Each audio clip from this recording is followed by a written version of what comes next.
Doctor Himanta Biswa Sarma আগতেও আহিছে আমাৰ বুলবুলি মুখ্যমন্ত্ৰী আমাৰ মুখ্যমন্ত্ৰী মহোদয় বুলবুলি যুঁজত আহি পেলাই শক্তি পথৰ মন্দিৰত বুলবুলি যুঁজৰ শুভাৰম্ভণি কৰি গ'ল।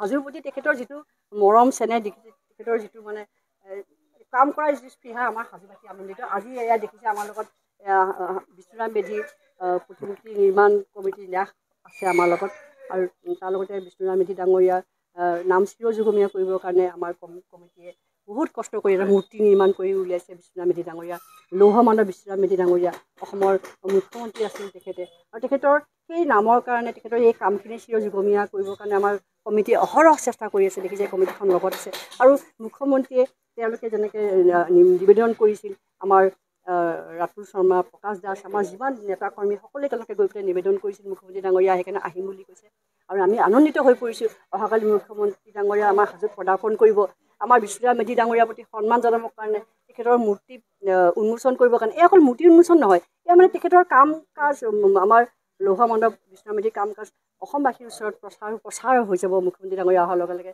আৰু আমি বিচাৰিছোঁ যে তেখেতে কিবা আমাক ভালকৈ আৰু সন্মান হয়তো দিব।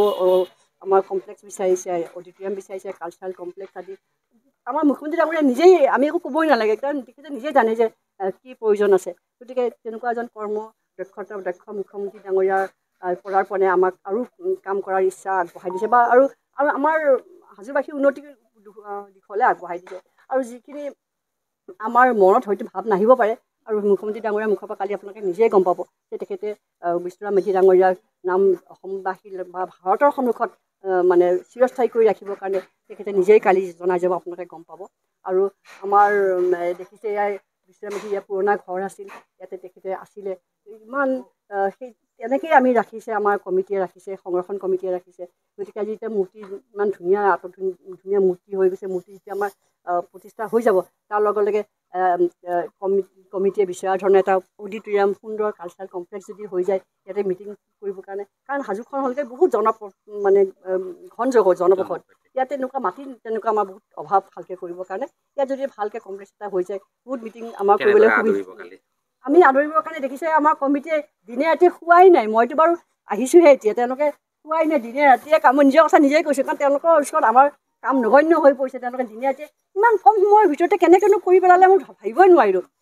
মাত্ৰ এসপ্তাহ 10 দিনৰ ভিতৰত তেওঁলোকে কেনেকৈ কি যুগুতীয়াই উলিয়াইছে ট্ৰেইন তৰিছে ৰাইজক আদৰিছে ৰাইজক মাতিছে কাগজ ছপাইছে তেওঁলোকে এখন স্মৰণিকা বনাইছে ইমান কম সময়ৰ ভিতৰত আৰু দেখিছেহে বয়সস্থ ৰিটায়াৰ্ড ডক্টৰ সোণ মালাকা ডাঙৰীয়া আমাৰ এয়া শৰৎ নায়ক ডাঙৰীয়া আৰু ছেক্ৰেটেৰী ডাঙৰীয়া অজিত মেধি ডাঙৰীয়া দেখিছে বয়সস্থ মানুহখিনিয়ে যে এনেকৈ কাম কৰিব পাৰে যুৱ সমাজৰ নিচিনাকৈ আমাৰতো কাম কৰি আছে আমাৰ যুৱ নেতাসকলে নাম ক'লোৱে তেওঁলোকৰ লগত সমানে ফেৰ মাৰি ৰাতিয়ে দিনে কাম কৰিব পৰাকৈ।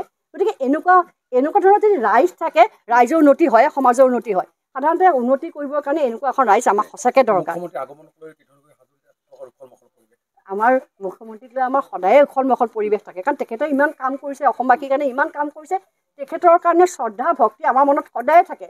তেখেতে আহিলে পৰিৱেশটো তেতিয়া আৰু বেলেগ এটা উৎসৱমুখৰ হয় কিন্তু মুখ্যমন্ত্ৰী ডাঙৰীয়াৰ প্ৰতি হাজোবাসীৰ যিমান আস্থা আৰু মৰম আছে আপুনি মই ভাবোঁ মই MLA হিচাপে আজি গৰ্ব কৰি কৈছোঁ আমি হাজো সদায় 1 নম্বৰতে আছোঁ।